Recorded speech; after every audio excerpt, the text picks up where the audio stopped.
সমুদ্রপৃষ্ঠ থেকে কম বেশি ৯,০০০ ফুট উচ্চতায় কাশ্মীরের প্রাণকেন্দ্র শ্রীনগর থেকে ৯০ কিলোমিটার দূরে অনন্তনাগ জেলায় লিডার নদীর তীরে অবস্থিত প্রকৃতির রূপের ডালি পেহেলগাঁও।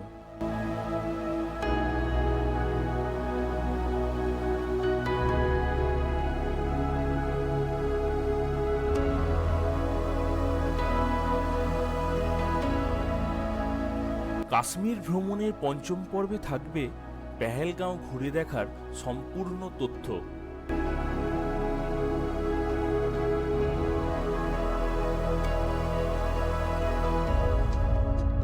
কাশ্মীরি ভাষায় পুহেল কথার অর্থ রাখাল এবং গোম কথার অর্থ গ্রাম, আর সেখান থেকেই পরিবর্তিত রূপ পেহেলগাঁও।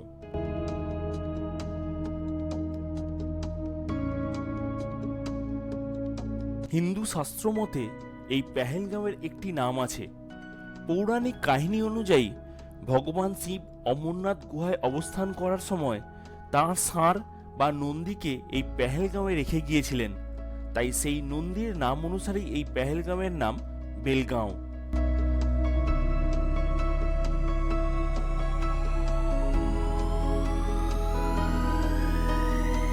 আজ 19/1/2024 আর এখন সকাল 10টা, আর আমরা সকাল সকাল এখন শ্রীনগর থেকে পেহেলগামের দিকে রওনা হলাম।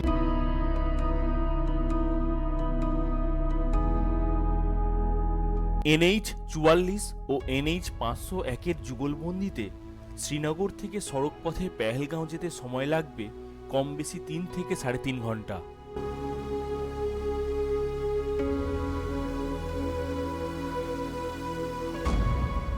সড়ক পথ ধরে চলার সময় কখনো দেখা মিলবে বরফে সাদা চাদরে মোড়া পাহাড়, কখনো দেখা মিলবে ঐতিহাসিক পূর্ণ ঝিলাম নদী, আবার কখনো দেখা মিলবে সবচেয়ে মূল্যবান ভূমি কেশর ক্ষেত।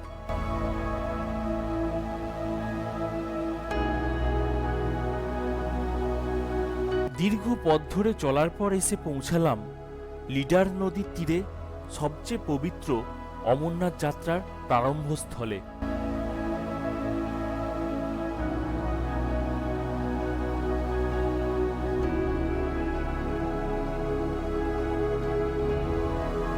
এসে পৌঁছালাম আমাদের আগামী দুদিনের ঠিকানায়।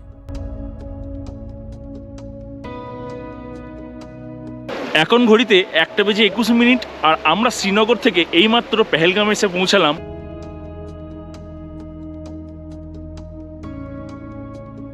রুমে ব্যাগ রেখে বেরিয়ে পড়লাম পেহেলগাঁওকে পায়ে হেঁটে দেখার জন্য।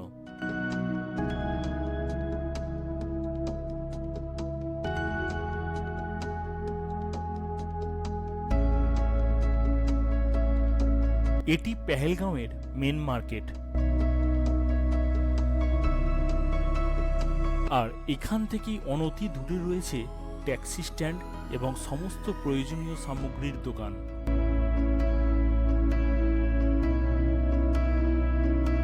আপনারা যদি পেহেলগামে এসে নিজেরা রান্না করে খেতে চান এবং হোটেলে যদি রান্না করার ব্যবস্থা থাকে, তাহলে এই মেন মার্কেটে সমস্ত রকম সবজি পাওয়া যাবে এবং রান্না করবার যা আনুষঙ্গিক সামগ্রী সেগুলো সবই পাওয়া যাবে।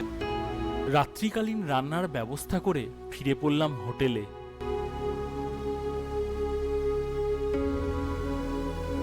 ছোটদের সাথে বিনোদনের মাধ্যমে কিছুটা সময় কাটিয়ে রাত্রিকালীন খাবার খেয়ে নিয়ে অপেক্ষায় রইলাম পরের দিন সাইট সিনের।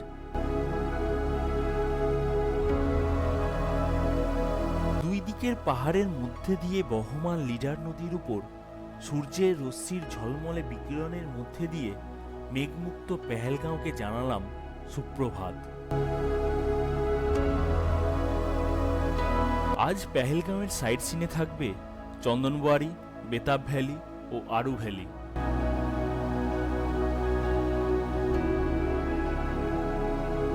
আমরা এখন যাচ্ছি পেহেলগাঁওয়ের সাইট সিইং করতে। এই সাইট সিনগুলি করে নেওয়ার জন্য পেহেলগাঁওয়ের লোকাল গাড়ি ভাড়া করে নিতে হবে।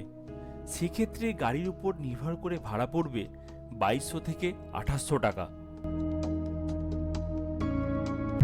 আমরা এখন যাচ্ছি চন্দনবাড়ি।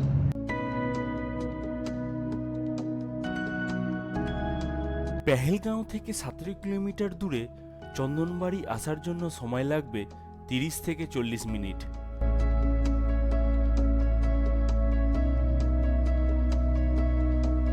আমরা এখন এসে পৌঁছলাম চন্দনবাড়ি।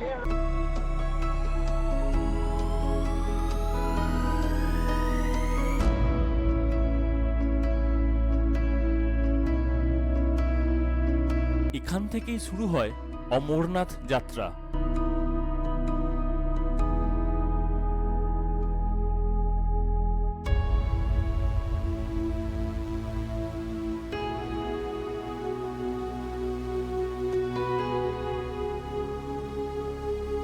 এখানে কিছুটা সময় কাটিয়ে চলে এলাম বেতাব ভ্যালি। আমরা এই মুহূর্তে এসেছি বেতাব ভ্যালি।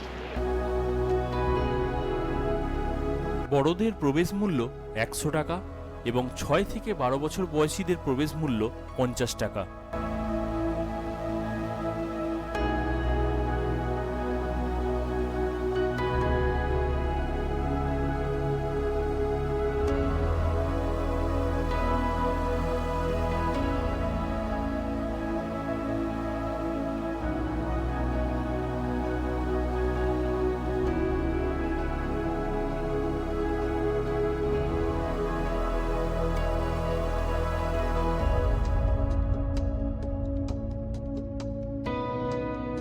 বেতাব ভ্যালি এসে আমাদের মন ভরে গেল। আমাদেরও।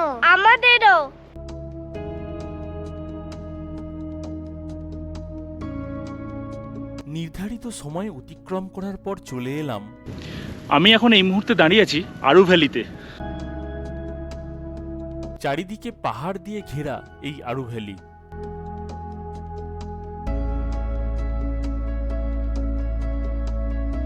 পাহাড়ের কোলে বিস্তীর্ণ তৃণভূমির সবুজায়ন সত্যিই লক্ষ্য করার মতন।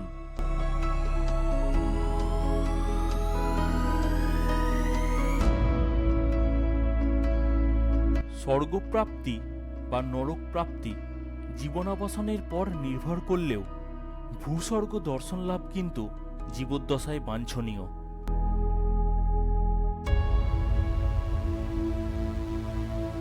প্রকৃতির নিজস্ব কল্পনা শক্তিতে তৈরি করা এই সৌন্দর্য উপভোগ করে আমাদের স্মৃতিশক্তিতে আবদ্ধ করে রাখার জন্য জীবদ্দশায় কাশ্মীর ভ্রমণ অবশ্যই কিন্তু প্রয়োজনীয়।